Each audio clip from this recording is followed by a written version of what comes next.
पर रोक लगाओ। गरीब मरीजों का शोषण करना बंद करो।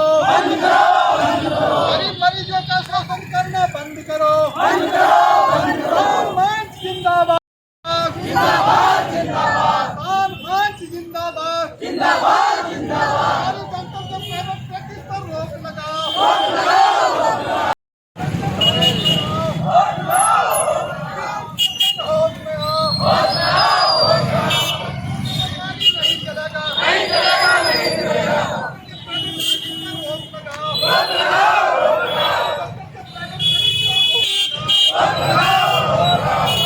रुक गया।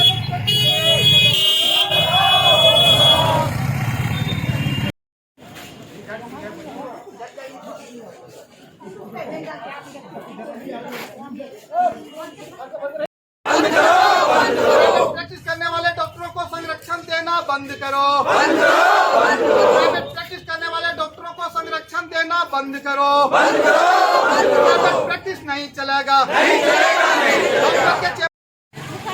गिरिडीह जिला के अधिकांश सरकारी अस्पतालों में जो डॉक्टर पदस्थापित हैं वो अपने ड्यूटी आवर में भी ड्यूटी नहीं करते हैं। ड्यूटी आवर में प्राइवेट प्रैक्टिस में लीन रहते हैं। हम लोग सैकड़ों की संख्या में विगत 21 दिसंबर को सिविल सर्जन महोदय के समक्ष आए थे और उनसे निवेदन किए थे, फरियाद किए थे, विनती किए थे कि गिरिडीह की जनता गरीब है। गरीब आदिवासी, हरिजन, दलित, पिछड़ा जो है वो इतना साधन संपन्न नहीं है। उनका एकमात्र भरोसा सरकारी अस्पताल ही है। लेकिन सरकारी अस्पताल में आपके डॉक्टर नहीं बैठ रहे हैं, इसलिए थोड़ा दया करें, थोड़ा रहम करें और सरकारी डॉक्टर के प्राइवेट प्रैक्टिस पर रोक लगाएं। लेकिन हमें लगता है कि सिविल सर्जन महोदय का ही संरक्षण प्राप्त है, क्योंकि सिविल सर्जन का संरक्षण प्राप्त नहीं रहता तो निश्चित रूप से डॉक्टर बैठते। इसलिए डॉक्टरों का कोई दोष मैं नहीं मानता हूँ।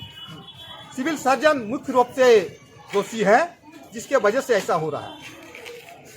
मैं विगत शनिवार को यहाँ इलाज कराने के लिए आया था। इस काउंटर से 10 रुपया का पर्ची लिया और जब पर्ची लेके गया क्लिनिक में डॉक्टर साहब के चेम्बर में तो डॉक्टर वहाँ नहीं थे। इस तरह हमारे साथ ही नहीं सैकड़ों लोग, हजारों गरीबों के साथ इसी तरह होता है।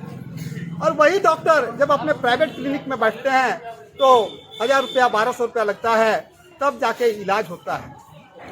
गरीब कहाँ से उतना पैसा पाएगा? सरकार व्यवस्था दिया है, लाखों में इन लोगों को तनख्वाह मिलता है, उसके बावजूद भी पेट नहीं भरता है।